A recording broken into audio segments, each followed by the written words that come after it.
Good evening, London.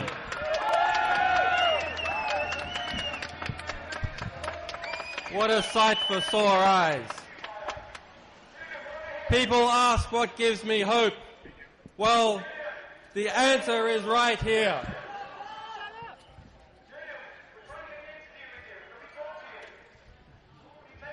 My God. 6 months ago, 185 days ago, I entered this building. It has become my home, my office, and my refuge.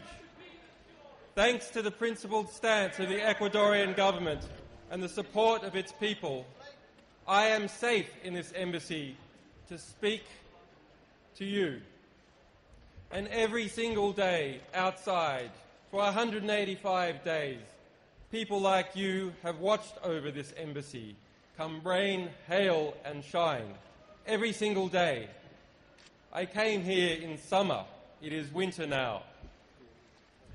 I have been sustained by your solidarity, and I'm grateful for the efforts of people all around the world supporting the work of WikiLeaks, supporting freedom of speech, freedom of the press, essential elements in any democracy. While my freedom is limited, at least I am still able to communicate this Christmas, unlike the 232 journalists who are in jail tonight. Unlike Gottfried Svalholm in Sweden tonight. Unlike Jeremy Hammond in New York tonight. Unlike Nabil Rajab in Bahrain tonight. And unlike Bradley Manning, who turned 25 this week.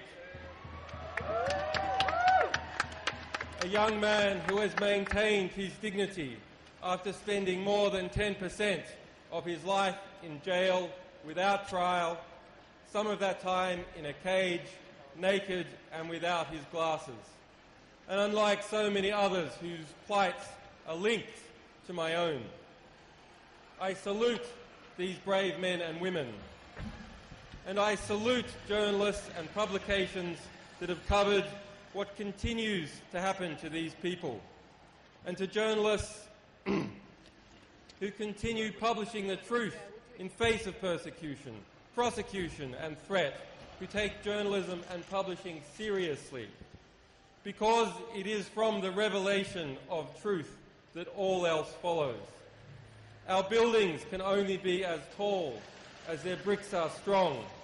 Our civilization is only as strong as its ideas are true.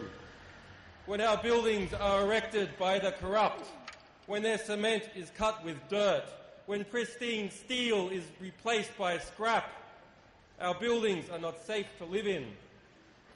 And when our media is corrupt, when our academics are timid, when our history is filled with half-truths and lies, our civilization will never be just.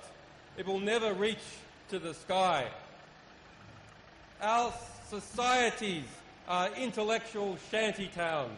Our beliefs about the world and each other have been created by the same system that has lied us into repeated wars that have killed millions.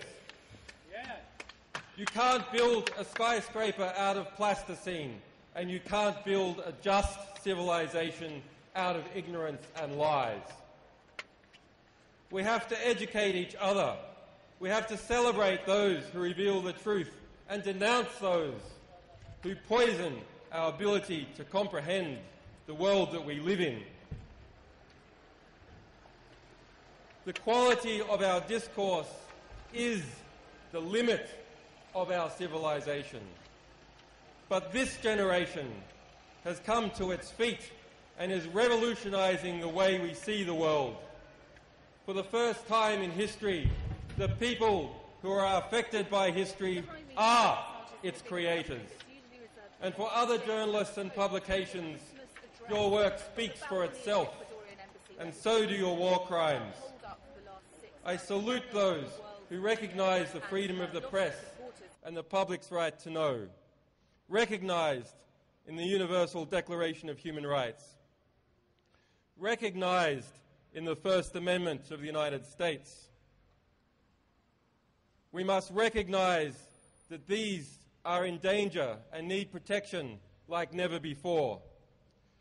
WikiLeaks is under a continuing Department of Justice investigation, and this fact has been recognized rightly by Ecuador and the governments of Latin America as one that materially endangers my life and my work. Asylum is not granted on a whim, but granted on facts. The US investigation is referred to in testimony under oath in the US courts, is admitted by the Department of Justice, and in the Washington Post just 4 days ago by the District Attorney of Virginia as a fact. Its subpoenas are being litigated by our people in the US courts. The Pentagon reissued its threats against me in September and claimed the very existence of WikiLeaks is an ongoing crime. My work will not be cowed, but why this immoral investigation continues and why the Australian government will not defend the journalism and publishing of WikiLeaks, I must remain here. However, the door is open, and the door has always been open for anyone who wishes to speak to me. Like you, I have not been charged with a crime. If you ever see spin that suggests otherwise, note this corruption of journalism, and then go to justiceforassange.com for the full facts. Tell the world the truth, and tell the world who lied to you. Despite the limitations, despite the extrajudicial banking blockade, which circles WikiLeaks, like the Cuban embargo, despite an unprecedented criminal investigation and a campaign to damage and destroy my organization, 2012 has been a huge year. We have released nearly 1 million documents relating to the unfolding war in Syria. We have exposed the mass surveillance state and hundreds of documents from private intelligence companies. We have released information about the treatment of detainees at Guantanamo Bay and elsewhere, the symbol of the corruption of the rule of law in the West and beyond. We've won against the immoral blockade in the courts and in the European Parliament. After a 2-year fight, contributions to WikiLeaks have gone from being blockaded and tax-deductible nowhere to being tax-deductible across the entirety of the European Union and the United States.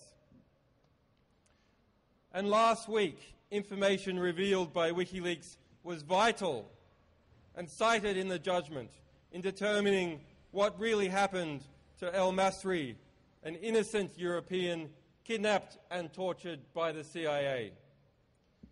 Next year will be equally busy. WikiLeaks has already over 1 million documents being prepared to be released. Documents that affect every country in the world. Every country in this world. And in Australia, an unelected senator will be replaced by one that is elected. In 2013, we continue to stand up to bullies. The Ecuadorian government and the governments of Latin America have shown how cooperating through shared values can embolden governments to stand up to coercion and support self-determination. Their governments threaten no one, attack no one, send drones at no one, but together they stand strong and independent. The tide calls of Washington power brokers for economic sanctions against Ecuador simply for defending my rights are misguided and wrong. President Correa rightly said Ecuador's principles are not for sale. We must unite together to defend the courageous people of Ecuador. to defend them against intervention in their economy and interference in their elections next year. The power of people speaking up and resisting together terrifies corrupt and undemocratic power, so much so that ordinary people here in the West are now the enemy of governments, an enemy to be watched, an enemy to be controlled and to be impoverished. True democracy is not the White House. True democracy is not Canberra. True democracy is the resistance of people armed with the truth against lies from Tahrir to right here in London. Every day, ordinary people teach us that democracy is free speech and dissent. For once, we the people stop speaking out and stop dissenting. Once we are distracted or pacified, once we turn away from each other, we are no longer free. For true democracy is the sum of our resistance. If you don't speak up, if you give up what is uniquely yours as a human being, if you surrender your consciousness, your independence, your sense of what is right and what is wrong, in other words, perhaps without knowing it, you become passive and controlled, unable to defend yourselves and those you love. People often ask, what can I do? The answer is not so difficult. Learn how the world works. Challenge the statements and intentions of those who seek to control us behind a facade of democracy and monarchy. Unite in common purpose and common principle to design, build, document, finance and defend. Learn, challenge, act now.